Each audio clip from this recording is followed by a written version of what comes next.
bien le Seigneur nous fait la grâce d'accueillir un homme de valeur engagé à la fois dans le monde professionnel et dans le royaume de Dieu. Il s'agit de M. Aiko Hassel, ici présent, marié, père de 2 enfants, consultant formateur en stratégie d'entreprise, coach en art oratoire, conférencier, motivateur. Il est également ancien d'église et prédicateur de la parole. C'est un homme de sagesse et de conviction, passionné par le développement personnel et familial. Il nous entretiendra aujourd'hui sur le thème suivant, le budget familial, source d'épanouissement et de développement. Écoutons-le avec attention, car Dieu veut encore nous instruire. Nous acclamons très très fort M. Aiko. Alléluia. Amen. Nous allons nous lever avant de présenter mon collaborateur. Nous allons nous lever et je vais prier.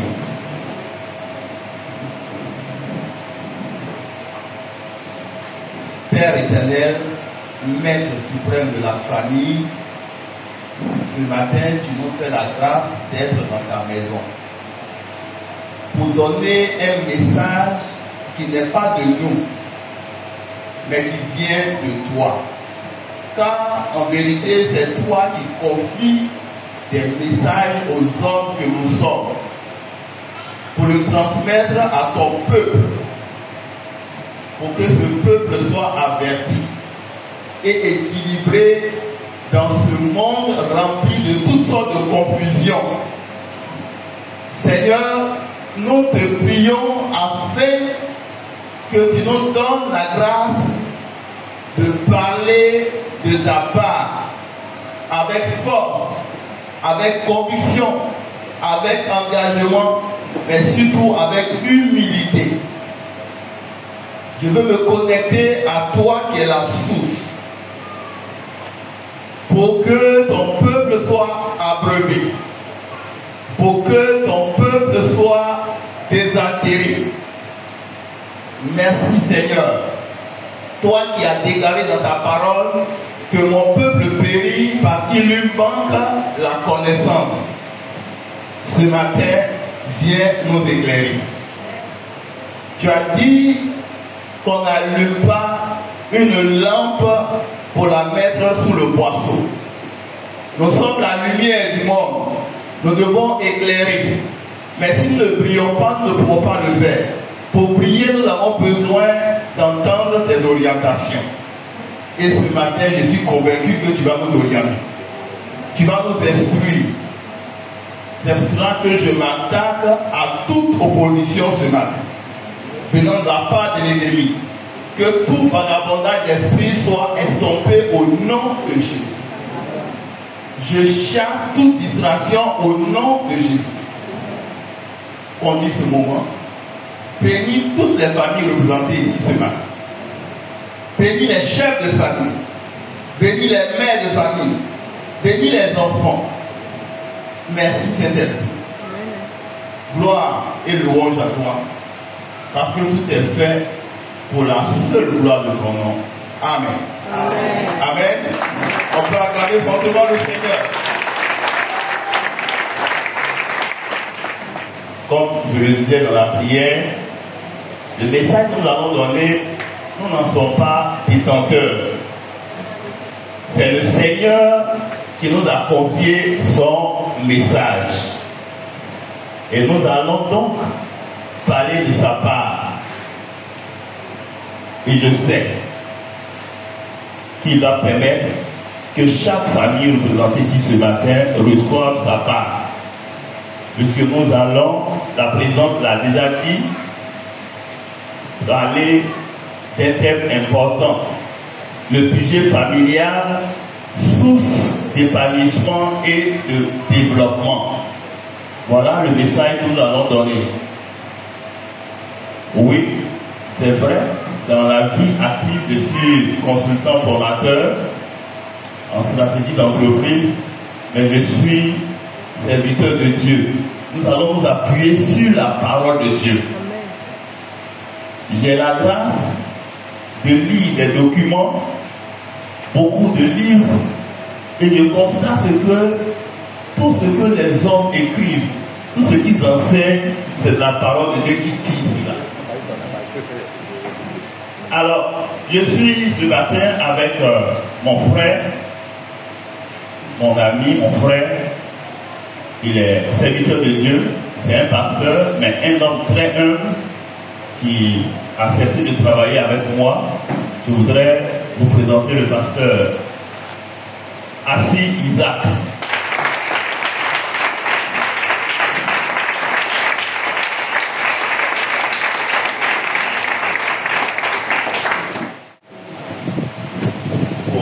Avant d'entrer dans le vif du sujet, je voudrais dire merci à la présidente, Mme Bulle, et oui, on va acclamer le Seigneur.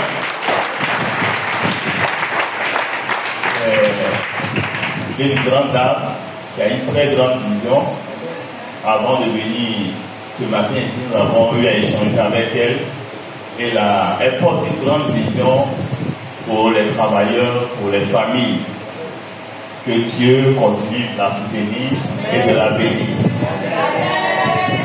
Alors, ce message que nous allons donner, il est important. Pourquoi? Parce que Dieu, en créant le monde, la première structure, la première organisation qu'il a mis en place, ce n'est pas les grandes entreprises que vous connaissez aujourd'hui. Ce n'est même pas l'État. Ce n'est pas les grandes ONG internationales que nous connaissons. Nous les connaissons aussi, on devait les citer. Il y a des entreprises qui pèsent des milliards aujourd'hui. Ce n'est pas par ça que Dieu a commencé. Qui peut me dire par quelle structure Dieu a commencé le monde? Quand Dieu a créé le monde, il a commencé par quelle structure? Parce que je dis que c'est une formation. Et donc, il peut lever la main et nous dire par quelle structure Dieu a commencé le monde.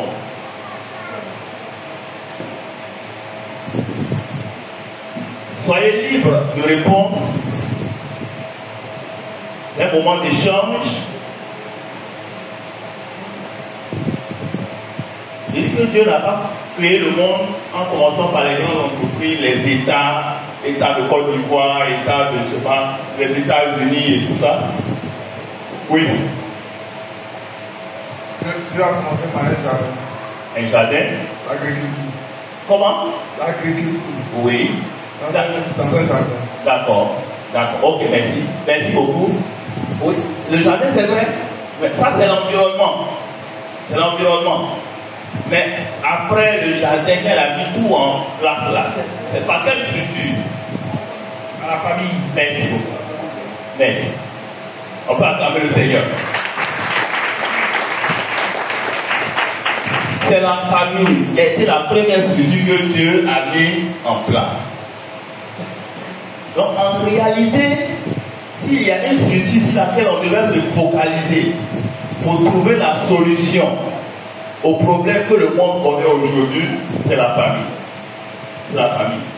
C'est la famille que tout sort. Dites-moi, les chefs d'État là, ils sortent de tout.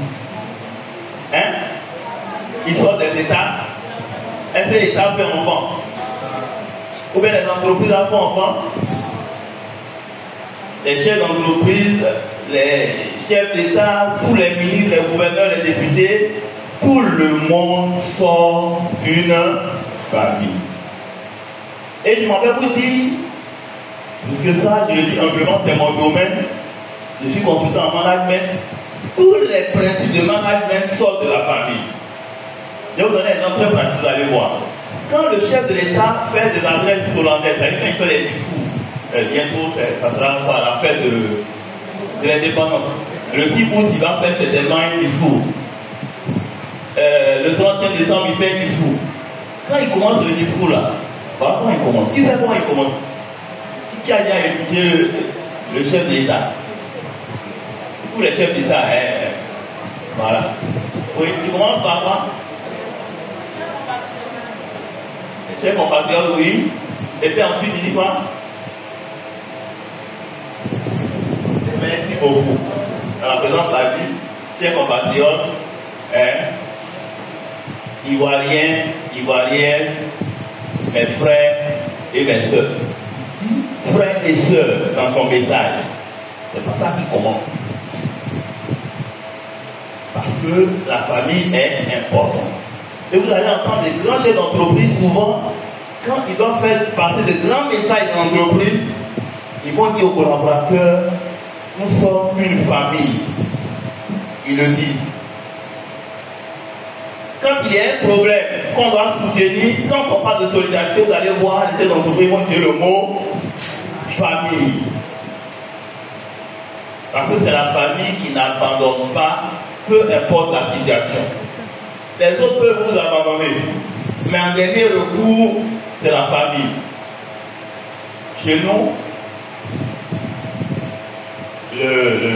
l'ethnie où je sors, on dit comme ça que l'ami ou bien celui qu'on a connu, qu'on connaît, lui, c'est la sœur qui peut enlever. Mais le sang, c'est le frère qui est sur ça. Vous comprenez ça? Le sang. Quand on doit essayer le sang, c'est ton frère, ta soeur qui peut le faire. Jusqu'à la dernière minute. Mais l'autre, il peut enlever la sueur. Il peut prendre une fois enlever la sueur. Mais quand le sang sort, il ne peut pas. Mais le frère, même le sang va imbiber son habit, il est là. Parce que le sang qui sort, c'est le même sang qui est en lui. Vous avez le même sang. Donc la famille est la structure par laquelle Dieu a commencé le monde. Et vous savez que Dieu, notre Dieu que nous adorons, n'est pas n'importe quel Dieu. C'est de lui que tout sort. Et c'est pour ça que nous disons, les chrétiens devraient être ceux qui devraient vraiment dominer ce monde. C'est ce qui est écrit. Quand il a fait l'homme, qu'est-ce qu'il a dit? Il dit quoi? Voilà, multiplier, voilà, remplissez la terre et assujettissez-la. Assujettissez-la. C'est-à-dire que rien ne devrait nous échapper. Pourquoi? Parce que Dieu a mis toutes les capacités en nous. Mais il y a des principes, il y a des lois. C'est ça que souvent nous ne connaissons pas et c'est ça qui est le problème. Et le Seigneur le dit dans Osée 4, le verset 6, mon peuple périt parce qu'il lui manque la connaissance. C'est la connaissance qui nous fait défaut.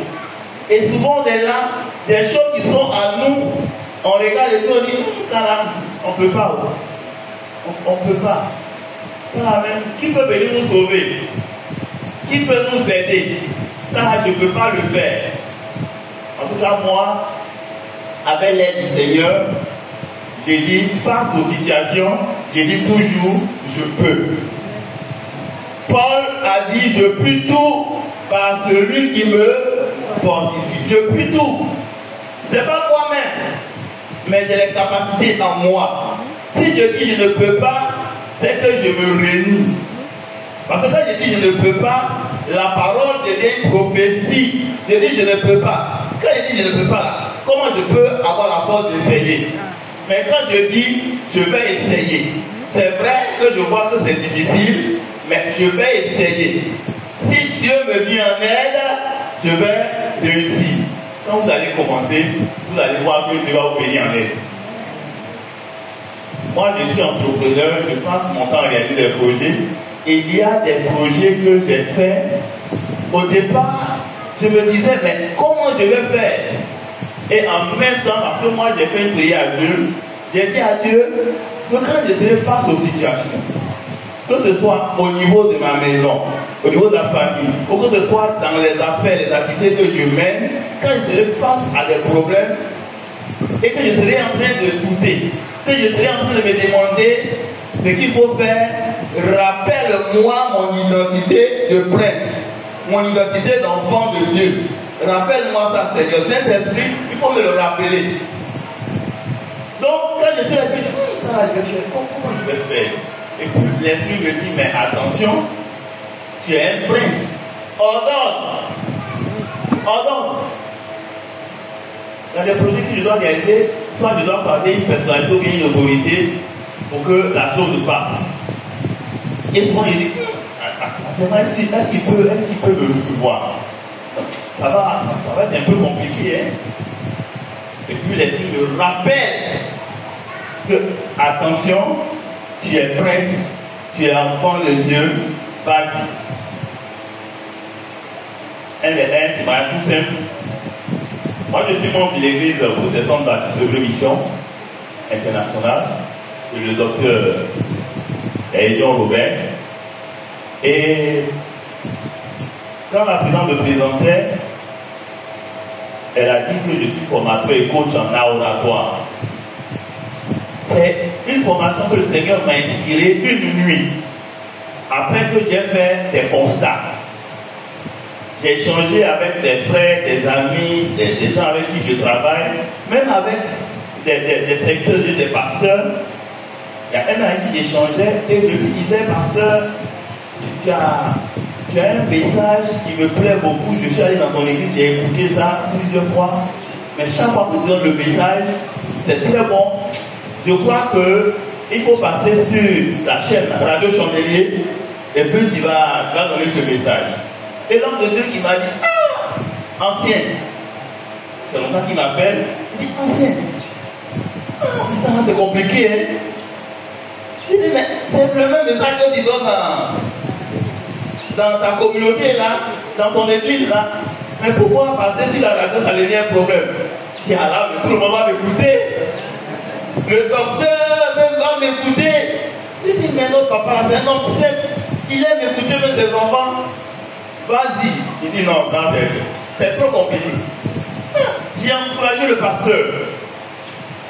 Il n'a pas bougé. Après lui, j'ai géré d'autres frères. Et puis j'ai vu que c'est le même problème. Des gens ont des capacités. Mais quand l'opportunité est là pour qu'ils fassent sortir ces talents qui sont en eux, ils mettent des blocages. Et j'ai dit, mais Seigneur, qu'est-ce qu'il faut faire? Et le Saint-Esprit m'a dit, c'est une opportunité pour toi de faire une formation en oratoire. J'ai dit, mais Seigneur, je n'ai jamais donné telle formation. Il dit, oui, mais tu vas la donner maintenant. Je vous assure, Dieu est capable de tout nous révéler. Dieu est capable de tout nous révéler. Aujourd'hui, cette formation-là est devenue la première formation qui me permet d'avoir des revenus. Mais ce n'est pas les revenus, mais qui nous toutes sortes de portes. Et chaque que j'avais comme ça, j'étais arrêté à côté de l'église et puis je pensais comme ça, ils sont revenus au culte. Avant le culte, et puis j'étais là, moi seul, j'étais en train de parler au Seigneur. Le Seigneur me dit, mais tu dois faire cette formation. Je dis, mais je ne l'ai jamais fait. Il dit, mais tu as les capacités en toi. Tu as tout en toi, tu peux, vas-y. Je vais à la maison, ce jour-là, cette nuit-là, je n'ai pas dormi. J'ai prié, et les révélations ont commencé à venir. J'ai pris mon calepin, j'ai commencé à écrire la formation. Les modules ont commencé à venir, j'ai commencé à les écrire. Quand j'ai fini d'écrire,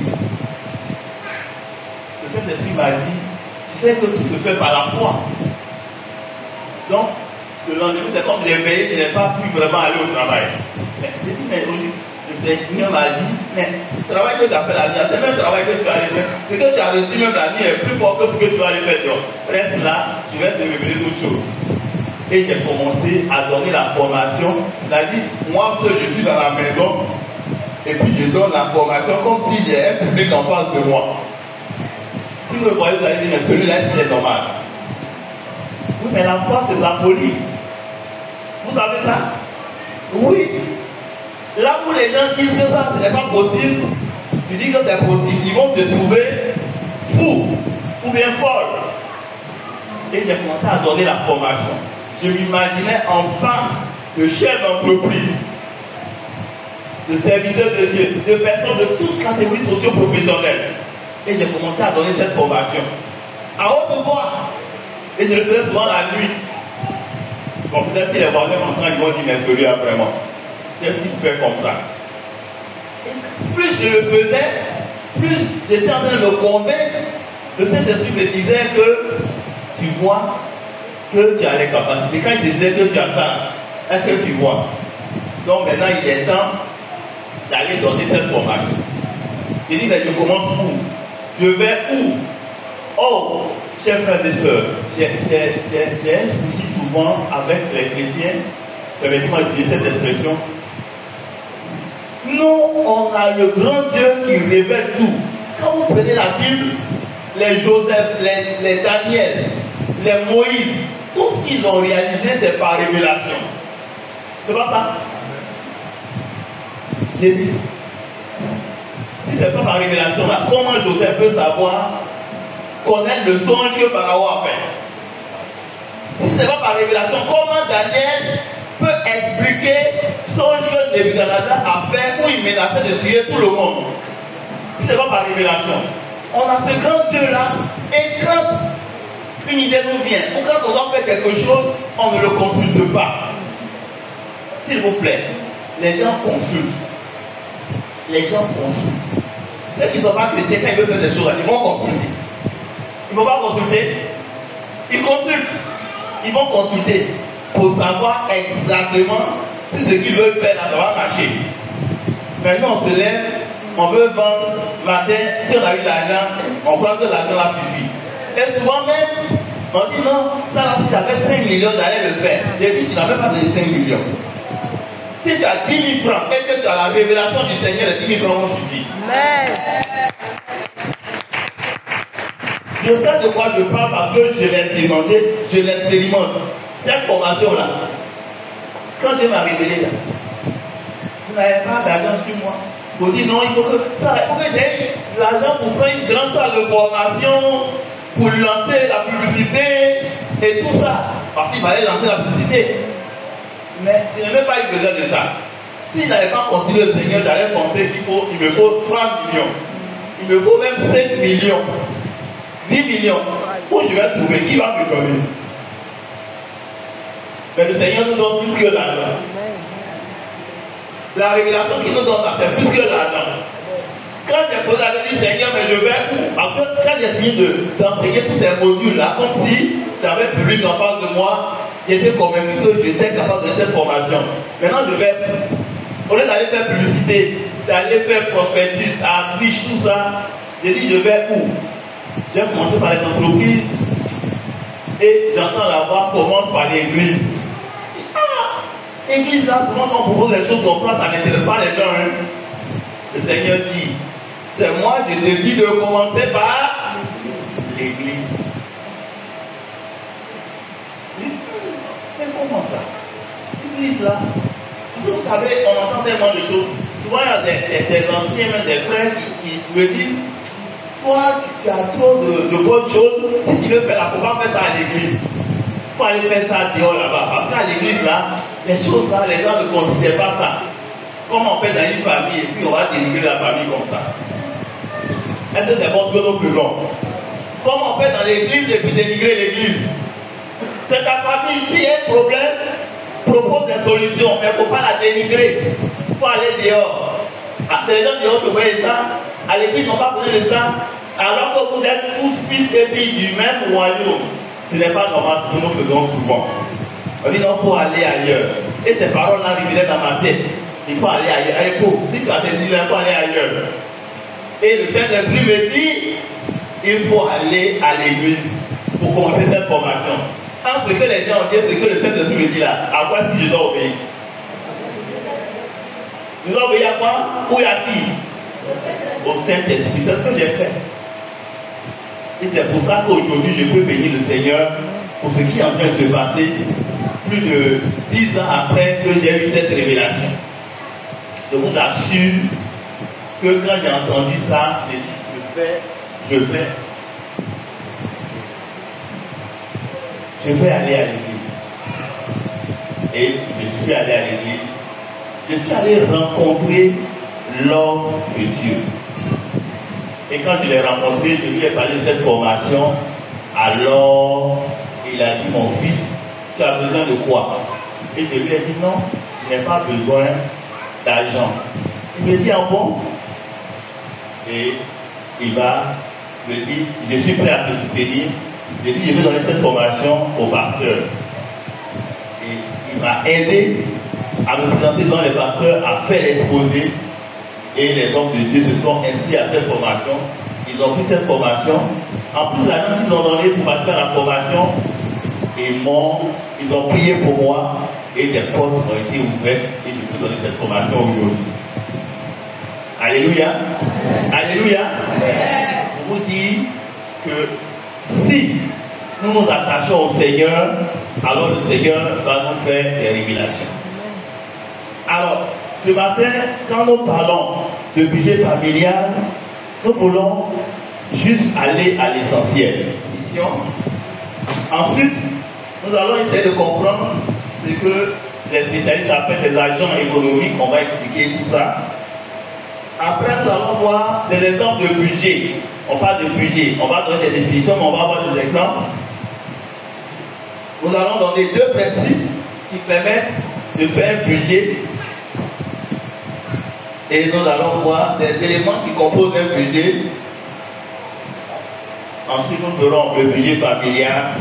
Et nous allons terminer en tirant des conséquences.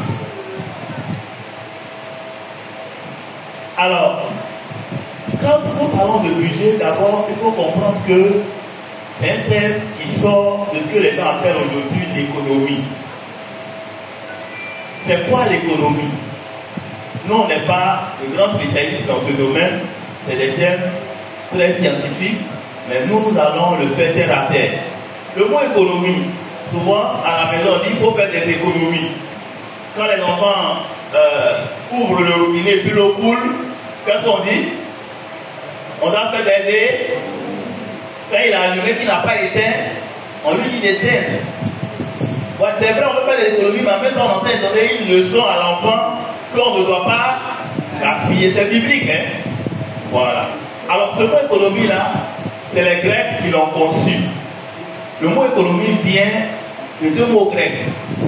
Le premier mot, c'est okia. Et le second mot, c'est nomos. Okia veut dire maison. Et puis nomos veut dire règle. Ou bien loi. Vous savez que la plupart des mots que nous avons en français sont des langues comme le grec et le latin. Alors donc, le mot économie là vient du grec. Okia et puis nomos. Okia, maison, et puis nomos qui veut dire loi, qui veut dire règle. Alors voilà comment les Grecs pensent. Ils disent que dans une maison, il faut qu'il y ait des règles, des lois pour aider à mobiliser des ressources, que ce soit l'argent ou des produits du champ, tout ce qu'il faut mobiliser pour entretenir la maison.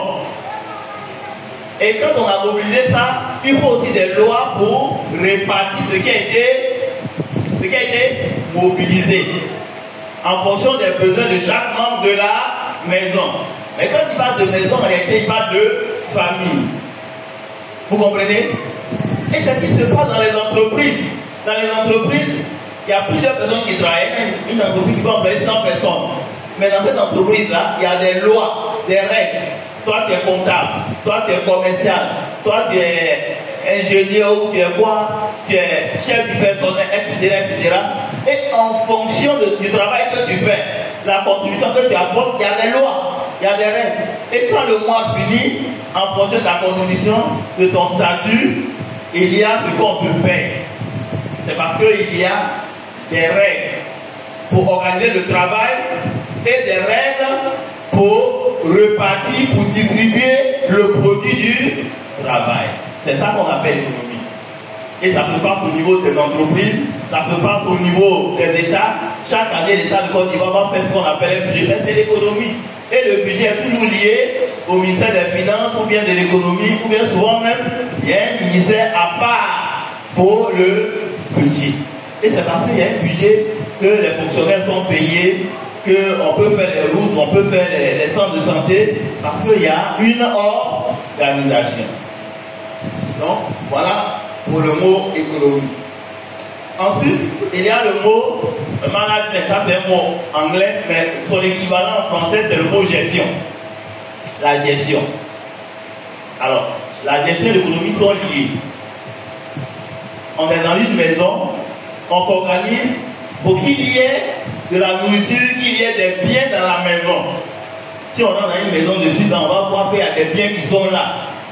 Il y a une bouteille de gaz qui est là, il y a l'eau, il y a l'électricité, il y a tout ça. Mais c'est parce que le chef de famille et son épouse sont organisés pour qu'il y ait tout ça. Pour qu'il y ait à manger, pour que les enfants partent à l'école, pour qu'ils soient soignés quand ils sont malades. Donc il y a toute une organisation. Alors je disais que le mot budget sort justement de l'économie et de la gestion. Le budget c'est simple. C'est un plan que nous faisons pour savoir utiliser les ressources que Dieu va mettre à notre disposition. Mais avant de savoir utiliser, ce même plan-là nous aide à mobiliser ces ressources. Le budget est un plan que nous faisons pour mobiliser les ressources et repartir ces ressources-là de façon structurée pour que chaque franc qui sort, chaque bien qui est utilisé, soit utilisé de façon efficace. Souvent, il y a des dépenses que nous faisons parce que rien n'est planifié. Et on se retrouve que quelques temps après, il y a de l'argent dont on a besoin pour telle chose. Et on dit où on va trouver alors qu'on a dépensé dans quelque chose qui n'était pas utile, qui n'était pas nécessaire. Est-ce que vous voyez? Voilà. Donc le budget est très important pour la vie d'une structure. Toutes sortes de structures. Alors, le point 2, j'ai dit que j'allais expliquer la notion d'argent économique. C'est une notion que les économies sont créées. Je vais expliquer ça terre à terre. Les spécialistes disent que nous avons 3 types d'argent économique. C'est-à-dire, quand on parle des structures qui doivent s'organiser pour mobiliser la ressource et gérer cette ressource-là, il y a 3. Il y a l'État, qui est un agent économique. Dans notre cas ici, l'État de Côte d'Ivoire est un agent économique. On a les entreprises, agents économiques, et il y a ce qu'on appelle les ménages. Les ménages, c'est quoi, selon vous? C'est les familles. Voilà les 3 agents économiques que nous avons. C'est-à-dire que ce sont ces 3 agents-là, ces 3 entités-là, qui animent la vie économique. Si vous voyez qu'on peut produire un portable, on peut produire cette bouteille d'eau, on peut produire tous les biens que nous avons. Et en fonction de notre besoin, si dessus j'ai un besoin que j'ai soif, c'est l'eau que je vais chercher. Si j'ai besoin d'appeler quelqu'un qu'il n'y a pas d'unité dans mon portable, je vais aller là où je peux avoir les unités. Donc les agents qui produisent ça, ils sont au nombre de 3. L'État, les entreprises et puis les ménages, les familles. Est-ce que ça fait bien cerné? Alors, nous allons parler des exemples de budget. Quand vous prenez l'État de Côte d'Ivoire, chaque année, avant que la nouvelle année ne commence, l'État fait un budget. C'est-à-dire l'État va anticiper, va prendre de l'avance sur l'année qui vient. Nous sommes en 2025. Avant que l'année ne finisse, c'est-à-dire d'ici novembre, vous allez voir que tous les experts en la matière au niveau de l'État vont se mettre ensemble et vont faire une projection sur l'année 2026. En 2026, là, la Côte d'Ivoire aura besoin de combien pour faire face à toutes ces charges? Et le budget de la Côte d'Ivoire, actuellement, on est autour de 13 000 milliards. Et chaque année, ça augmente. 13 000 milliards. Et quand on dit 13 000 milliards, c'est réparti par ministère d'Agriculture. Pour lui, le ministère de l'Agriculture, le ministère de l'Éducation nationale a pour lui le ministère de la Santé a pour lui, chez nous ici c'est le ministère de l'Éducation nationale qui prend beaucoup, plus de 1200 milliards, parce que l'éducation est très importante. Alors, quand ça s'est réparti, on sait comment le pays va fonctionner et quels sont les projets qu'il faut réaliser. Mais ce que je veux que nous puissions comprendre, c'est que quand on dit le pays va fonctionner à 13 000 milliards ou bien 15 000 milliards, l'argent n'est pas encore là. On n'a pas encore l'argent dans la main. Mais comment on va l'avoir et comment on va l'utiliser, on a déjà pensé à ça. Je reprends la partie là.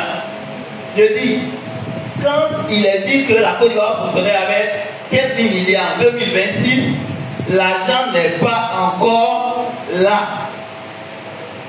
Mais déjà, on a réfléchi sur comment on va avoir cet argent, les 15 000 milliards là, et comment, quand on va l'avoir, comment on va l'utiliser. Pour que quand on va le mobiliser, on ne puisse pas le dépenser comme ça. On ne puisse pas naviguer à vue, comme quelqu'un qui ne sait pas où il va. Est-ce que vous avez bien compris la partie là? C'est l'une des parties les plus importantes, ça. Ça veut dire quoi?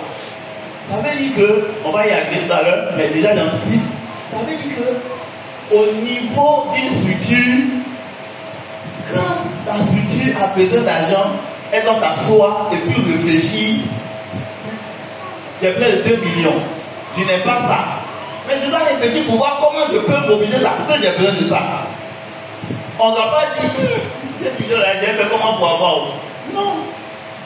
L'esprit, c'est ça qui mobilise. Je réfléchis, je peux faire ça, je peux faire ça, je peux faire ça, et puis avoir les 2 millions. Mais quand je vais avoir les 2 millions là, c'est pas l'argent là que je veux avoir, ça va faire, vous dites j'ai l'argent. C'est l'argent qu'on va avoir là, c'est pour faire quelque chose avec ça. Donc, comment je vais avoir ces 2 millions là? Mais après, comment je vais l'utiliser aussi? Il faut que tout ça là, ce soit écrit.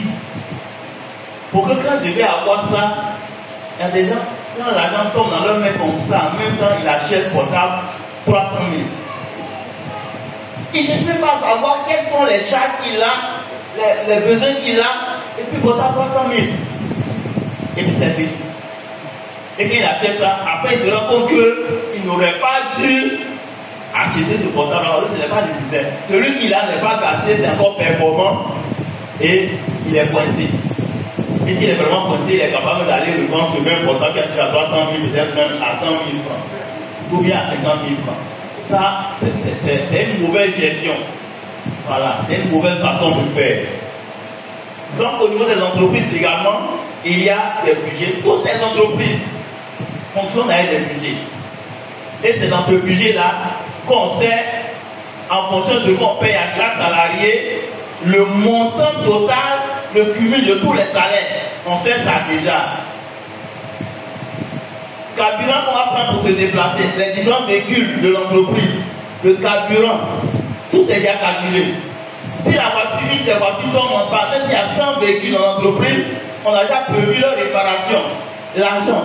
Et puis ces engins qui roulent là, on les a achetés, ils peuvent se gâter, c'est-à-dire que c'est vrai, on peut réparer. Mais arrivé un moment là, ils seront hors d'usage, on ne pourra plus utiliser. Donc, dans une gestion, il y a ce qu'on appelle dotation aux immobilisations, aux amortissements, pardon. Cette dotation-là, c'est que le portable que j'ai là peut se gâter un jour. Si j'achète à 100 000 francs, je ne dois pas attendre que ça se gâte. Et puis, je vais me rendre compte que, je n'ai pas 100 000 francs pour régler le portable, je suis bloqué. Une bonne gestion veut que chaque mois, je mette 5 000 francs de côté. Quelque part où je ne peux même pas avoir accès à ça, quand le portable se gâte, cet argent est mis de côté et puis je prends pour acheter le portable. Mais si j'attends que ça se gâte, un coup, et puis les enfants doivent aller à l'école, c'est la rentrée. L'école, ça fait 500 000 francs. Le portable, 100 000 francs. Or, j'ai besoin de ce portable pour travailler. Mais je suis bloqué. Je suis totalement bloqué. C'est dans le budget qu'on fait tout ça. Alléluia. Alléluia. Que le Seigneur nous bénisse. Alors, quels sont les principes? Parce que pour faire quelque chose, il doit avoir des principes, il doit avoir des lois. Quelles sont les lois sur lesquelles on se base pour concevoir un budget? Ces principes-là sont bibliques. C'est la Bible que nous les dirons nous. Le premier principe, c'est dans Luc 14, le verset 28. Si quelqu'un peut nous lire ça, Luc 14, le verset 28. Alors, je vais le lire ici. Car lequel de vous, s'il veut bâtir tout, ne s'assied d'abord pour calculer la dépense et voir s'il a de quoi terminer. Quand vous comptez la lettre, vous allez voir que le Seigneur dit que quand tu veux bâtir une tour c'est une maison. C'est un immeuble, moi il est tout au plateau là. C'est-à-dire que l'image, c'est que quand tu veux faire quelque chose de grand, c'est l'image qui est là. Qui veut faire ça et puis ne s'assoit pas pour réfléchir, pour faire des calculs, pour voir quand je vais commencer là, est-ce que je pourrais terminer? Mais avant de voir comment je vais terminer, ça veut dire qu'avant de mettre même la première pierre, comment tu vas trouver l'argent pour faire du début à la fin, tu as déjà vu ça dans ton esprit. Et tu as déjà mis en place la stratégie. Sinon, bon, j'ai 1 million, et puis je commence. Oui, c'est la foi, c'est vrai. Mais, si la maison va coûter 30 millions, où tu trouves les 29 autres millions, si tu n'as pas pris le temps de calculer, c'est ce que le Seigneur dit ici. Donc, le budget, les budgets que les structures, l'État, les entreprises élaborent obéissent à ce principe. C'est un principe d'ordre et d'organisation. L'ordre, pour qu'il y ait de l'ordre, pour qu'il y ait de l'organisation, on fait le budget pour qu'on sache où on va. Sinon, on sera comparable à quelqu'un qui sort de sa maison et puis il ne sait pas où il va. Quand se promener là, même quand on dit on fait les 100 pas, on sait où on va. Je fais les 100 pas. Je sais que je vais arriver là-bas et puis je reviens. 100 pas, on sait ça. Donc on va se lever de sa maison un matin et puis tu vas où? Moi, il ne sait pas où tu m'en vas. Tu vas te faire dans la vie. C'est la même chose. Le budget là, c'est une stratégie pour gérer les ressources, les moyens que Dieu met à ta disposition pour accomplir ta destinée, celle de ta famille. Si tu n'as pas fait ça, c'est comme si toi, tu es le chef de famille là, tu ne sais pas où tu emmènes ta famille. Tu ne sais pas où tu emmènes ta famille. Tu ne sais pas où tu amènes les enfants. Tu vois les enfants des autres qui sont devenus grands, qui sont devenus ministres. Mais tout a été programmé. Tout a été organisé. Il y a eu un ordre. Il y a eu des priorités. Voilà. Avant d'aller manger poisson après chaque semaine, il faut s'assurer que les enfants vont aller d'abord à l'école. Est-ce que ça va faire le budget? Quand il peut aller dans ta main, tu ne cherches même pas à savoir l'argent qu'elle a là, quel est le produit qui est dedans, tu commences à aller manger poisson après. Monsieur, madame, elle a 3 enfants, vous allez manger poisson après le soir, c'est 15 000 francs au moins. Si tu fais ça chaque week-end, ça fait combien? 60 000 francs. 60 000 francs, ça peut pas mettre l'enfant à l'école. Ça peut le faire. Donc le budget obéit à ce principe d'ordre et d'organisation. Le second principe, regardez, quand le Seigneur a créé, toute la création a obéi à quoi? Hein? À un ordre. À un ordre. Le premier jour, il y a ce que Dieu a fait. Le deuxième jour, jusqu'au 6e jour. Et tout ce qu'il a fait là, il n'a pas fait comme ça. Tout était calculé. C'est pas vrai? Avant de créer même l'homme, Dieu a tout mis en place. Parce qu'il ne pouvait pas créer l'homme tant que les conditions n'étaient pas réunies. Donc c'est toute une organisation. Il a déployé les moyens en fonction. La lune n'est pas sortie comme ça. Tout a été déployé pour un but. Alléluia. Maintenant, qu'est-ce qu'il a fait de créer? Qu'est-ce qu'il a écrit dans Genèse? Il dit qu'il a mis l'homme dans le jardin. Pourquoi? Pour le garder et le cultiver. Donc le second principe, c'est un principe pour garder et cultiver, c'est-à-dire entretenir ce que Dieu nous a confié. Amen.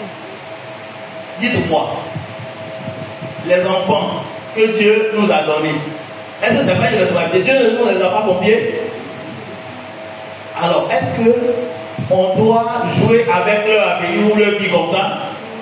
Mais si on ne doit pas jouer avec leur vie ou leur avenir, on doit faire attention à la façon dont on gère les ressources qui sont à notre disposition. On doit les garder et on doit les cultiver, c'est-à-dire on doit les entretenir. C'est le même mot cultiver là. Quand quelqu'un a beaucoup de connaissances, il est cultivé. C'est-à-dire qu'on doit les instruire, on doit les entretenir. Mais on le fait avec des ressources, avec des moyens. Mais si on ne fait pas de budget, comment on saura que l'enfant peut aller dans telle école, après, voilà où je vais le mettre, parce que je veux qu'il fasse les meilleures études pour que demain, son avenir soit garanti. Donc, deux principes. Le premier, c'est l'ordre et l'organisation. Le second, c'est protéger et entretenir ce que Dieu nous a confié. Alléluia. Alléluia. Que le Seigneur nous bénisse. Alors, le cinquième point, quels sont les éléments qui constituent le budget? Quand on parle de budget, quels sont les éléments que nous avons dans le budget? Le premier élément, c'est que il faut penser aux ressources qu'on va avoir. C'est ce qu'on va avoir, qu'on va utiliser. Et ce qu'on va avoir, on appelle ça les recettes. Les recettes. Bon, souvent on parle de source de revenus. C'est la même chose. Et les revenus. Ici, là, je vais avoir ça. Ici, je vais avoir ça. Et tout ça, on appelle ça les recettes. Maintenant, quand on a les recettes, c'est pas pour garder. Si j'ai 1 million, ça y est là, j'ai mis ça sous le lit et puis je m'assois dessus. Et puis les enfants ont faim, tu vas pas avoir faim. Dis, prions le Seigneur. Aujourd'hui, on va geler. Non. C'est pour utiliser cela. Bon, souvent, on dit le terme dépense. C'est juste. Mais j'aime beaucoup plus le terme charge. Charge. C'est une charge. C'est-à-dire, nous sommes responsables. Nous sommes pères, mères de famille. Nous avons des charges. C'est-à-dire, le Seigneur nous a confié quelque chose. Et c'est une charge pour nous. On doit pouvoir y faire face. Donc, les recettes, et puis on a les charges. Alors, les charges, là, il faut s'asseoir et puis les énumérer. Et les classer par ordre d'importance. S'il vous plaît. Il y a, j'ai pris l'exemple déjà, on va acheter un téléphone ici, on va, peut-être, la voiture qui est là, il n'y a pas de problème dessus. Mais comme le voisin a acheté une nouvelle voiture de type 4x4, il faut que moi aussi j'achète ça. J'étais avec quelqu'un qui me dit, ah, on a dit, je le fais à la main. Il n'a même pas posé dans sa maison. Il dit, mais quel est le problème? Comment toi, tu dans chez quelqu'un, c'est un fauteuil dans chez lui. J'ai dit, quand tu allais là, tu t'es assis à terre. Il dit non. Il y avait des chaises. Il dit non, moi tu t'es assis sur quelque chose. Et puis d'ailleurs, et si tu étais assis mais sur une natte, on a nos frères là qui s'asseyent souvent sur une natte, ils sont très à l'aise. Il y a un fauteuil là, mais ils sont assis sur une natte et puis ils mangent. C'est pas quelque chose. Celui que tu allais voir qui a taboué dans sa maison là, tu connais ses projets? Toi tu as acheté fauteuil d'1 million. Lui il a fait le choix de mettre pour lui là ailleurs. Est-ce que tu sais ce qu'il est en train de préparer? Non, on est allé là, il n'y a pas eu fauteuil. Je dis non, il ne faut pas faire ça. Et je lui ai dit qu'un enfant de Dieu ne fait pas des choses comme ça. Si tu étais allé voir que tu pensais que c'est parce que le frère fait tellement pitié, ça devrait être un sujet de prière pour toi. Prier pour que le Seigneur le bénisse. Au lieu de dire on est allé chez lui, on n'a pas vu fauteuil. Voyez? Et souvent c'est comme ça. Quand on fait notre budget là, on n'a pas à regarder les yeux des gens, les bouches des gens, ce que les gens vont penser. Tu ne peux pas empêcher quelqu'un de penser qu'il veut penser. Mais qu'est-ce que toi tu penses pour l'avenir de tes enfants, l'avenir de ta famille? C'est ça qui est important. Les chats qui pèsent sur toi, comment tu vas y faire face? C'est ça qui est le plus important. Alléluia. Est-ce que vous avez bien noté? Donc, deux éléments qu'il faut retenir, les recettes, c'est-à-dire les revenus que nous allons avoir. On peut avoir un salaire, et à côté du salaire, on peut réfléchir à des sources, à d'autres sources de revenus. Voilà. Vous voyez, nos parents, avant, moi j'ai grandi au village, et là-bas, les gens étaient organisés. Quand ils vont champ, il y a champ de bananes, il y a manioc, il y a taro, il y a cacao, il y a café. Mais aujourd'hui, là, en ville ici, quand les gens ont la grâce d'avoir un poste salarié, ils s'en contentent. Ils se contentent vraiment du travail salarié. Mais si tu as 1 million, ça ne suffit pas. Si tu peux avoir ne serait-ce que 50 000, 100 000 francs dans une activité devant la porte, là, c'est quelque chose. 50 000 francs, là. Si tu fais ça sur 1 an, ça fait au moins 600 000 francs. Là, 600 000 francs, c'est pas l'argent. On ne peut pas faire quelque chose. Si on a fait ça pendant 3 ans, on ne peut pas quitter derrière ça. Hein? Parce que 1 million là, c'est déjà calculé pour faire face au charge. Tu ne peux pas regarder souvent quelque chose avec. Oui. Ceux qui ont un salaire là, 1 million, même si c'est 2 millions, souvent ils pensent que c'est quand on va augmenter que ça va aller. Quand on augmente, c'est là même que c'est. Vous comprenez, non? Mais l'activité qui est à côté là, ça peut vraiment aider. Tu ne considères même pas ça. Mais c'est pour ça qu'il faut mettre la dame même loin de toi. Si ta femme est celle qui est capable de bien garder, il faut lui donner. Si c'est le premier fils qui peut bien garder, il faut lui donner pour garder. Ou bien s'il faut ouvrir même un compte pour mettre de l'argent là-bas, on ne touche même pas. 2 ans, 3 ans après, ça devient quelque chose. Alléluia. Alléluia. Donc, 2 éléments importants, c'est les recettes et les charges qu'on appelle pour le moment les dépenses. Alors, ce qu'il faut encore noter qui est encore très important, c'est que quand on a les recettes et qu'on doit faire face aux charges, qu'on appelle encore dépenses, chers parents, il faut savoir que dans nos charges, il y a 2 types de charges, 2 types de dépenses.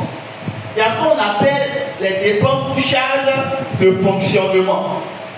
Et puis il y a ce qu'on appelle l'investissement. Là-bas, je ne dis pas le thème charge. L'investissement. Dans tous les budgets, demandez à tous les spécialistes, quand on va finir, faites vos recherches personnelles. Il y a 2 charges, 2 types de charges. Le fonctionnement et puis l'investissement. C'est quoi qu'est le fonctionnement? Quand vous prenez une commune comme Yopougon, qui est la plus grande commune, qui connaît le budget de Yopougon? La commune de Yopougon? Qui connaît? Ah, nous devons nous informer parce que nous sommes membres de la cité. On doit être informés. Yopougon chaque année a 9 milliards. 9 milliards, la commune de Yopougon. Ah, vous croyez que c'est combien les gens se battent pour être là-bas là? 9 milliards. Dans les 9 milliards, c'est affecté comment? Il y a une partie qui est affectée au fonctionnement. C'est quoi le fonctionnement? Écoutez très bien. Le fonctionnement, c'est les dépenses courantes qu'on doit effectuer pour que la structure vive. Et au niveau d'une commune comme le Yopougon, c'est les salaires des agents qui travaillent là-bas. C'est une charge de fonctionnement. C'est le carburant qu'il faut mettre dans le véhicule pour que les agents tournent pour encaisser les tasses, faire face aux situations de salubrité ou je ne sais pas. Vous comprenez, non? Voilà. C'est l'électricité, c'est l'eau, etc., etc. C'est ça qui est le fonctionnement. Maintenant, cet argent-là, tout ne doit pas être dans le fonctionnement, on ne doit pas tout consommer. Il y a une partie qu'il faut consacrer à ce qu'on appelle l'investissement. Parce qu'en réalité, on fonctionne pour investir. Si tu ne fais que fonctionner, tu ne fais que consommer, ce n'est pas une bonne chose. On va arriver sur le cas de la famille, vous allez bien comprendre. Mais on prend l'exemple de la commune pour que ça nous ouvre l'esprit. Alors, une commune comme Yopougon, en termes d'investissement, à quoi on doit penser? Si le fonctionnement, on pense au salaire, au carburant, aux factures de téléphone, d'eau et tout ça, l'investissement, c'est par exemple la construction des écoles. Ça, c'est l'investissement. Quand quand on construit l'école, on est en train d'investir. C'est-à-dire, l'investissement c'est fait pour penser à l'avenir. Regardez, quand vous partez dans les écoles publiques, vous allez voir qu'aujourd'hui, il y a des enfants qui sont 100 dans une classe. 150 dans une classe. Du CP1 à la classe de terminale. Il y a des enseignants qui sont publics ici, ils peuvent le témoigner. C'est pas facile. Voilà. La présidente, elle est en train de parler d'un quartier ici. Et ça fait que ce n'est pas favorable à l'apprentissage. Donc la commune doit investir dans la réalisation d'infrastructures scolaires. Donc il y a de l'argent qui est consacré à ça. On doit construire des centres, des hôpitaux. Ça c'est l'investissement. Et bien d'autres. Les routes, si les gens passent, ils gardent les moteurs des gens. Que ce soit transport en commun ou bien véhicule personnel. Alors qu'on paye les impôts pour qu'on fasse de très bonnes routes. Donc vous voyez ce qui se passe. Donc il faut investir. C'est ça qu'on appelle l'investissement. Le fonctionnement est fait pour faire face à maintenant. Pour qu'on soit à l'aise, c'est ça qui est l'épanouissement. Et puis, il faut investir pour se développer. Est-ce que vous avez bien compris? Venons maintenant à la famille. Au niveau de la famille, c'est quoi tu peux considérer comme une charge de fonctionnement? C'est le loyer. Le loyer. Chaque mois, c'est une charge courante. Chaque mois, il faut y faire face. C'est pas toi qui as construit là. Le propriétaire est là. Il est présent. Si c'est le 10 semaines déjà, le 8, il commence à t'envoyer des messages. Donc ça, c'est le fonctionnement. La musique qu'on mange chaque jour, c'est le fonctionnement. Demain, je peux utiliser dans mon portable pour appeler, pour faire mes affaires. Ou pour, quand je suis au travail, pour appeler la famille si ça va à la maison. C'est le fonctionnement. La facture d'eau, d'électricité, c'est le fonctionnement. La partie de quoi? Canal et tout ça, ça c'est le fonctionnement. Maintenant, c'est quoi qui est l'investissement? L'investissement, détermine le fonctionnement. Il y a aussi les frais de scolarité. Si vous avez l'enfant dans une école privée, tu fais l'inscription, mais chaque mois, si au moins 4-5 mois, tu payes une traite. 15 000, 20 000, 30 000 selon le coût de la scolarité. C'est toute l'année. C'est pas ça. Ça, c'est une charge de fonctionnement. Parce que chaque mois, pratiquement, il faut mettre cet argent de côté. Sinon, les gens vont mettre l'enfant dehors. Et ce n'est pas bon. Donc, si ce n'est pas budgétisé, l'argent vient et on dépense comme ça. On risque d'oublier que le paiement de la scolarité est quelque chose de prioritaire. Mais puisqu'on n'a rien écrit, rien élaboré, on fonctionne comme ça, l'argent sort comme ça sort là, et puis après, c'est fini. Mais si ce n'est pas budgétisé, ça va finir parce que ça sort comme ça, c'est même pas contrôlé. Et puis ce qui sort là même, on ne note pas. Après, on est venu, j'avais 30 000 francs dans mon portefeuille, non? Et comment tu veux dire qu'il y a 5 000 francs maintenant? Tu as oublié que tu allais dans le supermarché, là, tu as fait achat de 10 000, etc. Est-ce que tu as bien compris? Maintenant, l'investissement, c'est quoi au niveau d'une famille? L'investissement, c'est par exemple la projection pour acheter un terrain. Ça, c'est l'investissement. Vous me suivez? L'investissement, c'est par exemple l'achat d'une maison. C'est par exemple les études supérieures de l'enfant. Tout à l'heure, je disais que la scolarité, quand il est au CP1, CP2, c'est la classe qui est en train de faire présentement là, ça c'est le fonctionnement. Mais quand tu penses à ces études pour le futur, c'est un investissement. On peut souscrire peut-être à une police d'assurance pour que dans 10 ans, on ait au moins 3 millions là-bas pour envoyer l'enfant à l'étranger pour étudier. Ou bien pour envoyer une bonne école ici en Côte d'Ivoire.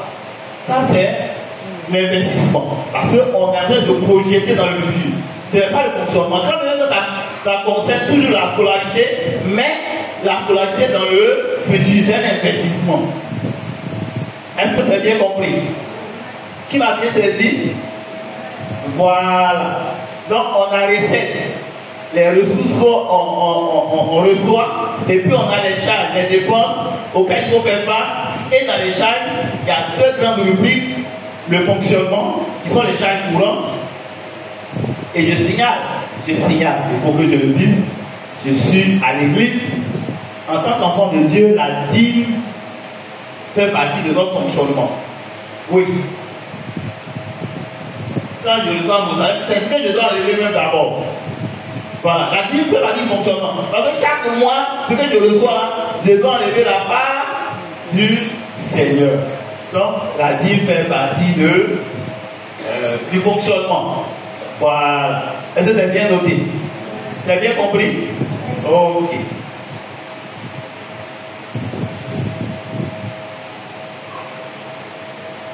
Alors, comment on fait pour élaborer le budget familial? C'est simple. C'est simple. D'abord, on s'assoit, on prend un feu, Dieu nous a fait la grâce, si on sait lire et écrire. Mais si tu ne sais pas lire et écrire, il faut appeler quelqu'un pour t'aider. Un très proche, pas n'importe qui. Mais c'est que dans la maison, au moins, il va se trouver peut-être une personne qui fait lire et écrire. Il faut écrire. La première chose à faire, c'est d'identifier nos revenus.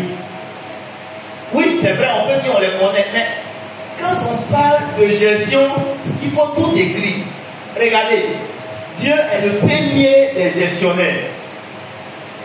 Sa parole, qu'il a donné, c'est pas écrit. Hein? S'il n'avait pas écrit là, on allait avoir ça aujourd'hui. Il a dit à l'autre, à Moïse, écrit pour que le souvenir s'en conserve. Elle a dit, quand on dit les choses, il n'écrit pas. Il dit non, ça est dans la tête. Non, il y a beaucoup de choses dans la tête. Il faut oublier ça. Il faut noter. Il ne faut pas dire, mon revenu c'est mon salaire. Bon, j'ai un petit truc à côté, j'ai un prime. Bon. Non, il faut écrire. Il faut l'écrire. Et comme c'est une affaire de famille, alors madame doit être impliquée.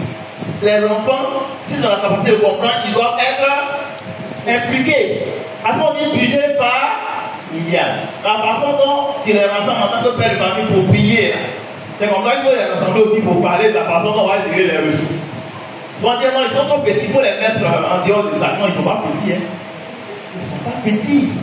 C'est leur avenir qui est en jeu. Parce qu'en réalité, la vraie réussite d'un homme, d'un être humain, c'est quand il parvient à faire réussir ses enfants. Et ceux qui sont dans sa maison. Oui. S'il vous plaît, tu vas avoir 10 véhicules, tu vas avoir 10 maisons, tu vas avoir même une partie, même la Côte d'Ivoire, en possession. Ce n'est pas la réussite. Je le dis avec la grâce du Seigneur, ça ce n'est pas la réussite. Ta vraie réussite, c'est quand tu vas parvenir à faire de tes enfants ce que le Seigneur t'a confié, parce qu'il y a tes enfants, il y a ceux que Dieu t'envoie pour que tu les aides. T'appelles ton fils spirituel, t'appelles ton neveu, tout ce que le Seigneur te confie là. Si tu parviens à faire de quelqu'un, comme on le dit chez nous ici, c'est ça ta réussite. Dites-moi, si tu as 20 terrains, tu as 40 maisons, que les enfants, tu n'as pas réussi à les éduquer comme il se doit. Le jour où tu disparais, ils vendent tout ça. Ils vendent tout ça. Tout le travail que tu as fait là, c'est zéro. Même de ton vivant, il y en a même qui peuvent commencer à vendre tes biens. Moi, j'ai vu ça. Oui. Donc, ce que tu as fait là, ce n'est rien. C'est l'homme qu'il faut aider à devenir quelqu'un. Et les ressources qu'on a là, c'est pour eux. Souvent, les gens, quand ils aident les choses, ils disent ma chose. L'enfant n'est pas impliqué, la femme n'est pas impliquée, elle ne connaît rien. Si demain, si j'attends arrive que tu n'es même si tu n'es pas mort, que tu es vivant, que tu deviens invalide, une semaine, que madame ne sait pas comment dire la case magnétique, ou bien un des enfants ne sait pas utiliser, on fait comment? S'il n'y a pas de dignité qui est là, comment on fait? Il faut les impliquer. Donc, ça commence par l'implication. Il faut les impliquer pour dire, voilà ce qu'on a comme revenu. Et maintenant, voilà les charges qu'on a. Les charges, on prend un bic et puis on fait l'inventaire. La soirée des enfants, chaque mois, là, ça coûte du temps. Pour me déplacer, pour aller au travail, ça fait temps.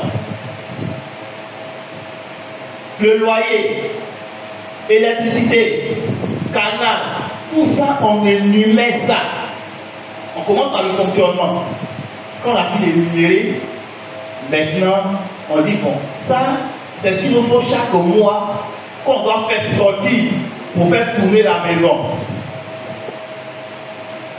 On peut faire une a dit, mais le chef de famille dit bon, on a fait ça, mais moi-même je suis chef de famille, voilà, je mets ça de côté, ça c'est mon poste de souveraineté.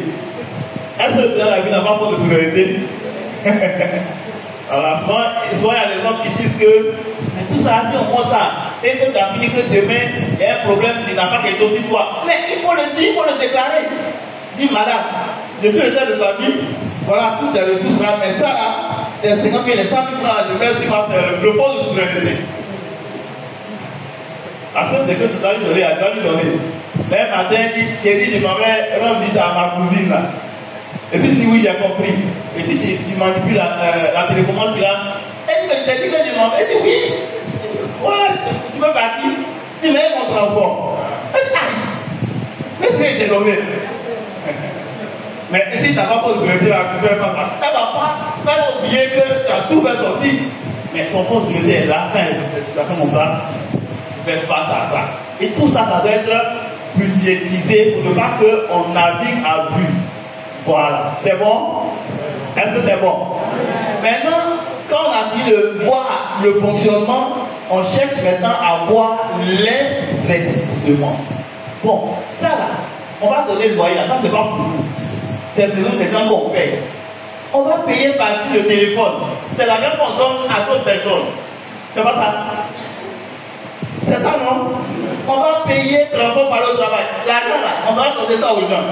Maintenant, qu'est-ce qu'il reste pour nous? S'il vous plaît, chrétiens, faisons attention, il faut qu'on réfléchisse. Il faut qu'on réfléchisse.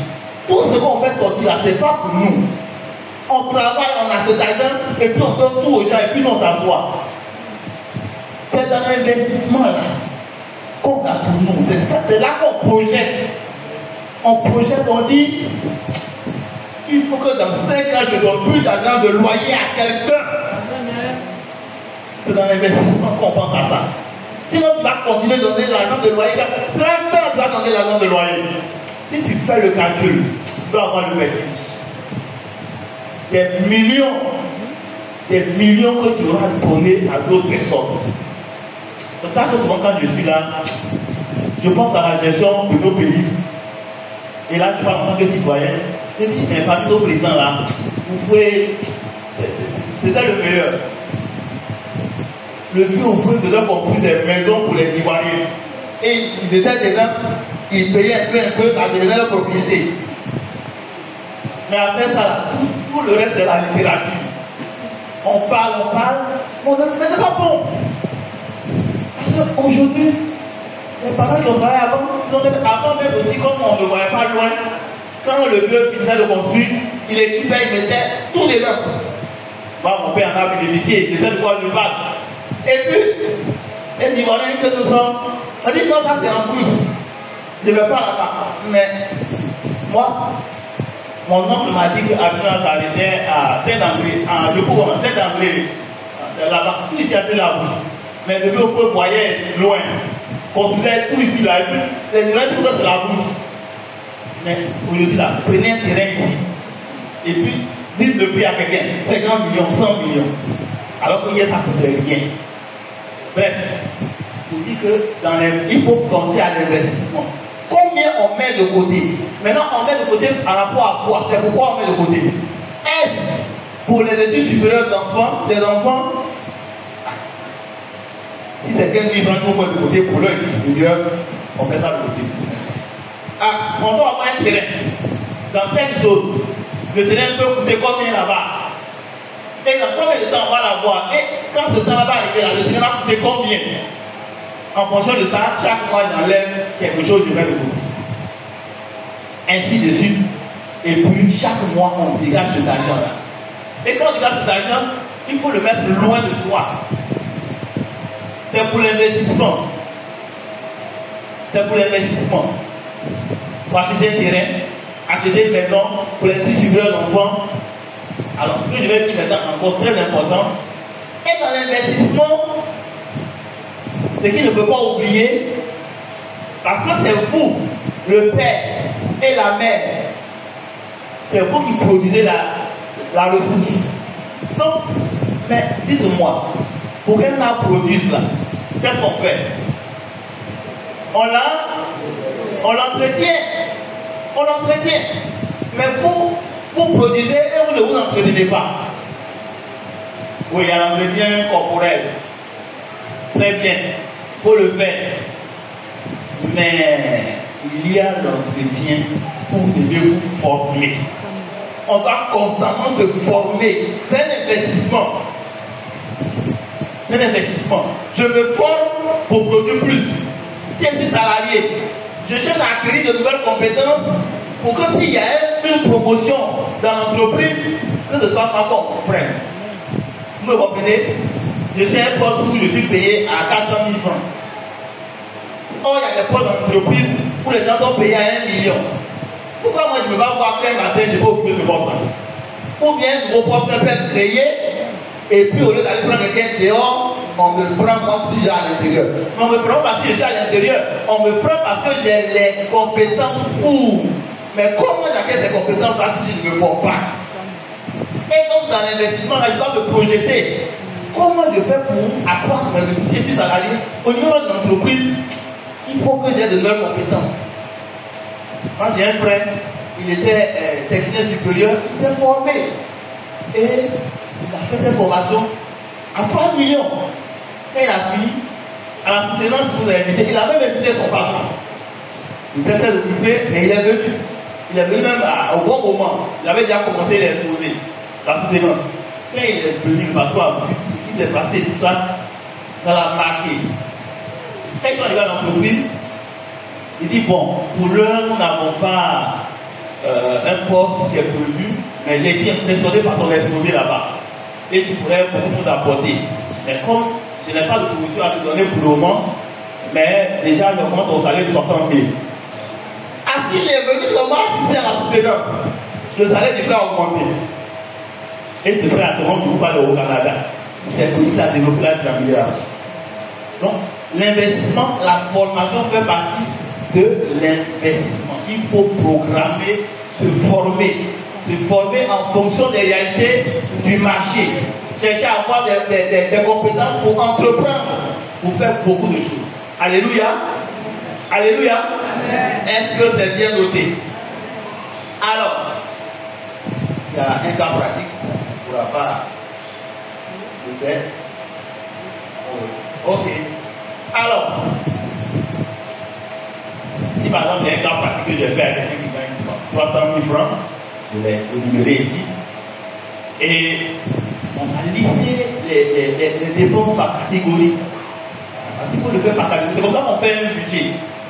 Même les soins de santé, il faut les prévoir. On a la foi, mais il faut prévoir s'il y a un souci de santé, comment on fait face à ça. Il faut prévoir ça. Maintenant, si par la grâce de Dieu, il n'y a pas eu un enfant qui est tombé malade, cet argent-là, on peut le réaffecter, on peut même prendre ça et puis le mettre dans l'investissement. Vous me suivez? Est-ce que vous savez même que les offrandes qu'on fait, il faut même justifier ça? Si moi je décide de faire offrande, je dis moi le Seigneur m'a sauvé, donc chaque dimanche il y a rien donné, c'est 5 000 francs. Il faut prévoir tout ça. Même le transport pour aller à l'église, il faut prévoir ça. Quand quelqu'un vient, un parent vient nous rendre visite, le transport qu'on paye, là, il faut prévoir ça. Il faut le prévoir. On dit bon, c'est bon de sortir. Après, maman, souvent nous le code. On ne sort pas un peu. Bon, effectivement, quand on sort là, c'est bon. Mais il faut prévoir ça.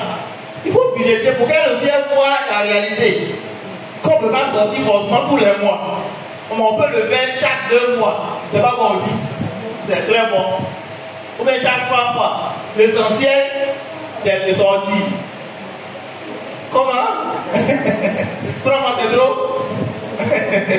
Donc 2 mois est bon. D'accord. Ok. Donc peu importe la périodicité que vous avez choisie, il faut le budgétiser. Il faut l'inscrire au budget pour qu'on sache que l'argent est déjà prévu pour ça. Maintenant, de façon pratique, comment ça se passe? En réalité, il y a quelqu'un qui a eu une intelligence incroyable dans ce domaine-là. Il dit, c'est un Américain, qu'il est bon. C'est-à-dire que l'argent, on enlève ça physiquement et puis on met dans une enveloppe. C'est-à-dire la partie d'eau là, il y a son enveloppe. Bon, vous allez me dire que la partie vient chaque 3 mois. Et chaque 3 mois, c'est 15 000 francs là. Fait que chaque mois, c'est 5 000 francs qu'ils vont mettre de côté. Il ne faut pas attendre que les 3 mois arrivent et quand ils ont 15 000, tu trouves que c'est trop. Est-ce que vous me suivez? Parce que si c'est mis de côté chaque mois, ça devient simple. Et cet argent là, si tu n'es pas qualifié pour l'attraper, généralement, nous les hommes, il ne faut pas attraper. Moi, je n'attrape pas. J'enlève, je dis, madame, prends la tournée, mets ça quelque part. Il ne faut même pas toucher. 7 000 francs chaque mois. Le jour où on dit la facture est venue, ça fait 15 000 francs. Déjà, l'argent est là. Mais tu attends que ce soit 15 000 et 20 000. Oui. Et puis, on a payé le 4. Tu n'as pas payé le 4 avec le problème. Tu n'as pas prévu. Les gens aussi, ils mettent le 4, ça veut dire quoi? C'est pas ça qui est le problème. Il faut prévoir que tu seras plus surpris. Alléluia. Donc, il faut prévoir une enveloppe par prix. Tu prévois ça, la dîme à son enveloppe, scolarité à son enveloppe. Et souvent même, qui doit exécuter, il faut prévoir. Qui doit exécuter? C'est-à-dire l'enveloppe pour la scolarité là. Si c'est madame qui va payer, bon, il faut lui donner ça. Il ne faut pas mettre ça dans ta poche ou mettre ça dans ton classeur et puis après tu mélanges ce qui est dans ton portefeuille. Il faut donner ça à la personne qui est compétente pour l'exécuter. Amen. Maintenant, la gestion du budget.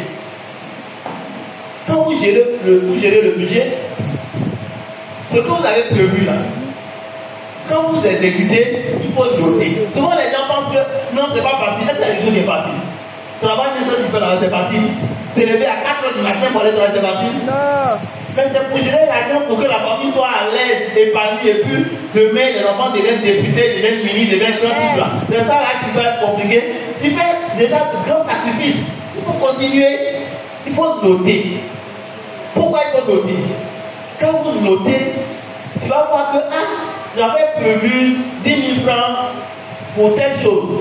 Et puis, dans la vérité, on a dépensé 15 000. On va s'interroger. Soit on est allé trop loin, on a prévu 10 000 francs et puis donc on va tout faire pour que le mois prochain, ce soit les 10 000 francs qu'on dépense. Ou bien on constate qu'on a prévu 10 000, on a dépensé 15 000, mais c'est 15 000 là qui est juste. Parce que ça là, ça ne peut pas être 10 000, c'est 15 000. Vous me suivez donc? En ce moment-là, on revoit notre budget et on ne fait plus 10 000 francs à ce poste de dépense. Le poste de dépense, c'est par exemple la santé, c'est la scolarité, c'est ça qu'on appelle poste de dépense. On met 15 000 francs. Parce qu'au départ, on avait sous-estimé cette dépense. C'est-à-dire qu'on l'avait évalué en deçà ou en dessous de sa valeur. Donc on met la vraie valeur.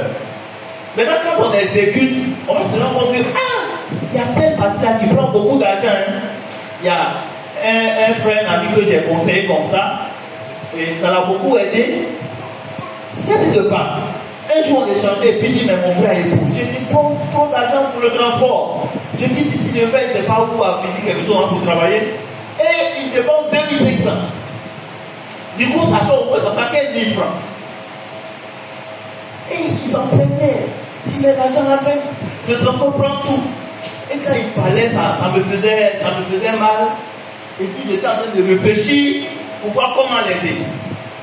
Et sur le champ, moi je dis toujours, c'est le Saint-Esprit qui est ici.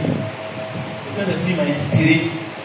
Et je lui ai dit, mais cher frère, est-ce que tu es au courant qu'il y a des bus, pas les bus de Sotra, hein?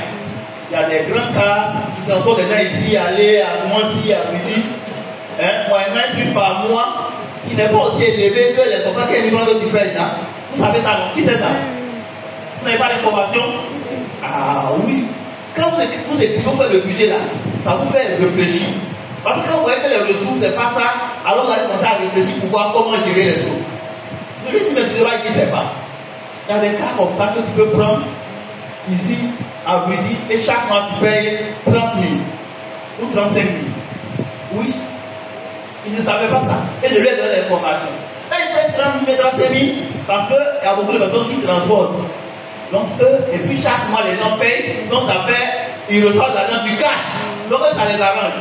Donc, ils ne cherchent pas à avoir plus que ça. Quand j'ai dit ça au frère, il a souscrit à ça.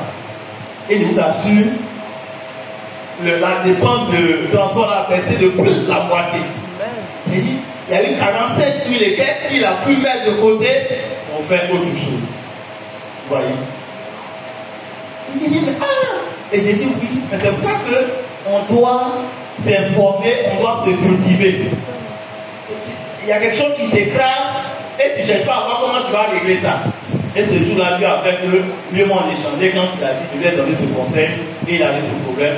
Et ça a été vraiment un soulagement pour lui. 45 000 francs chaque mois, on a payé la scolarité des enfants. Voilà. C'est bon?